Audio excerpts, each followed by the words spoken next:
Imagine this, the CEO of Toyota throws down the gauntlet, declaring their brand new mini SUV will kill Jeep's future. Is this just marketing hype, or is there a real revolution brewing in the off-road world? Today, rev your engines as we dive into the automotive clash of titans and answering the burning question, is Jeep's reign over? With Toyota's new $20,000 small SUV on the horizon, Jeep may be in for a storm. With its aggressive pricing strategy and reputation for dependability, Toyota hopes to lure in buyers seeking a more cost-effective and comparable off-road vehicle to replace Jeep's best-selling Wrangler. This coincides with a period in which Jeep has already experienced a decline in sales, a drop in popularity, and even a bad reputation. It appears like Toyota is taking advantage of these flaws, and if their plan works, Jeep's market share may suffer greatly. It may not, however, spell the end for Jeep. Because of Jeep's well-established identity and strong brand loyalty, how the company handles this difficulty will also be a key consideration. Only time will tell if this new Toyota will truly dethrone Jeep, or if Jeep can weather the storm.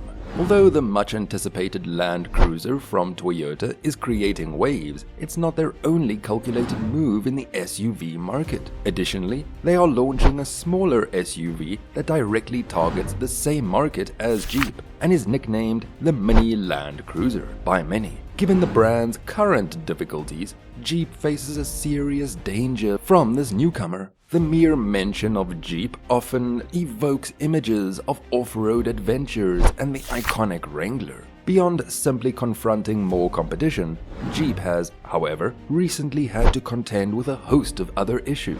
They have seen a 30% reduction in sales volume over the past 4 years. Although there are many different and intricate factors contributing to this fall, Jeep's market share could be further eroded by Toyota's new, cost-effective model, especially if it takes advantage of Jeep's existing weaknesses. For almost 8 decades, the name has been associated with American cars. Their former stronghold is eroding, as evidenced by a startling 30% decline in sales volume over the previous 4 years. A somber image is presented by empty dealership lots brimming with unsold Jeeps, which stands in sharp contrast to the brand's former reputation for off-road reliability. The story the statistics tell is even more worrisome.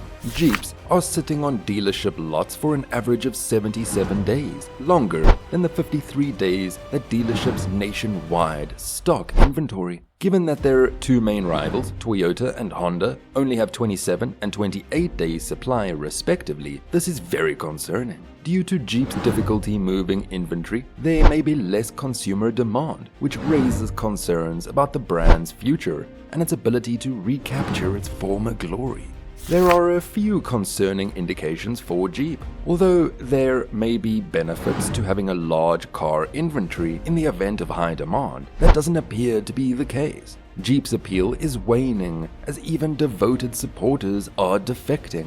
The sales data presents a concerning image. The percentage of Jeep owners turning their cars in for another Jeep has been continuously declining at 43%. The Wrangler model is the only source of a sizable portion of the overall 10% decrease in sales from 2022, which is also falling in sales. What caused this drop then?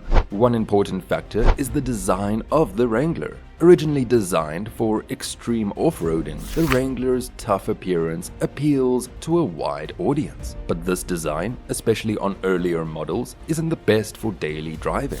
Due to its subpar performance in cities, Wrangler may lose out to rivals who provide a more enjoyable driving experience. Jeep's appeal appears to be experiencing a downturn, with the Wrangler serving as a microcosm of the problem.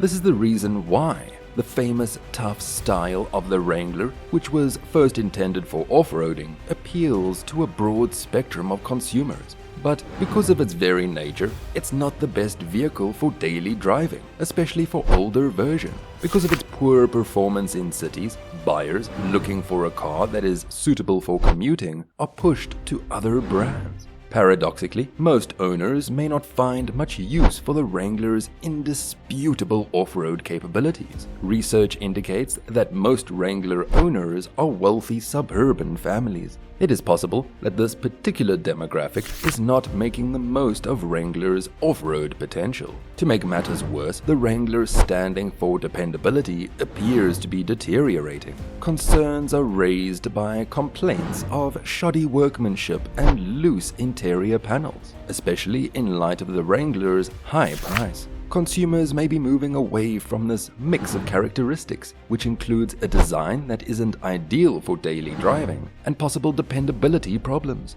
Jeep's problems extend beyond the Wrangler's inappropriate design for daily use. Let's look at the reason why.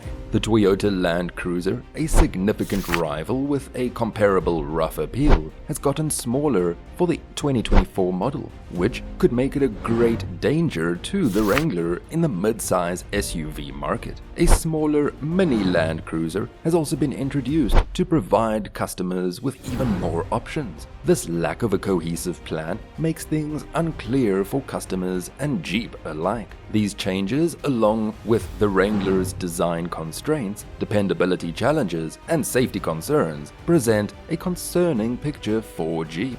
It might be difficult for the venerable SUV to hold on to its market share. Jeep is also very concerned about the increasingly stringent emission standards, especially with regard to the Wrangler. This is how it's transpiring. Stellantis, the parent company of Jeep, is being forced to prepare for a decline in sales of gas-powered vehicles due to stringent rules in California, a significant auto market.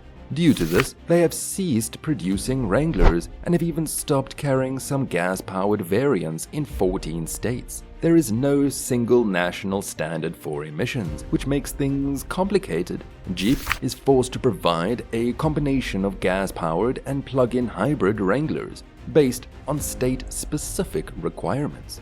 Jeep finds it challenging to formulate a coherent strategy due to this inconsistency, which also causes uncertainty among customers. The mini Land Cruiser and 2024 Land Cruiser have a distinct advantage thanks to their hybrid design, which meets emissions regulations in the majority of states, if not all of them. This offers them a substantial advantage over the Wrangler, which finds it difficult to adjust to changing laws. Finally, one more challenge Jeep must face is the pollution laws. Future sales of Jeep are in jeopardy due to the absence of a defined national standard and the rising popularity of competitors with lower emissions, such as the Land Cruiser. If you enjoyed this video, don't forget to hit that like button and subscribe to stay connected with our journey through the world of innovation. Feel free to share your thoughts in the comments below. We'd love to hear from you. Stay tuned for more. Until next time.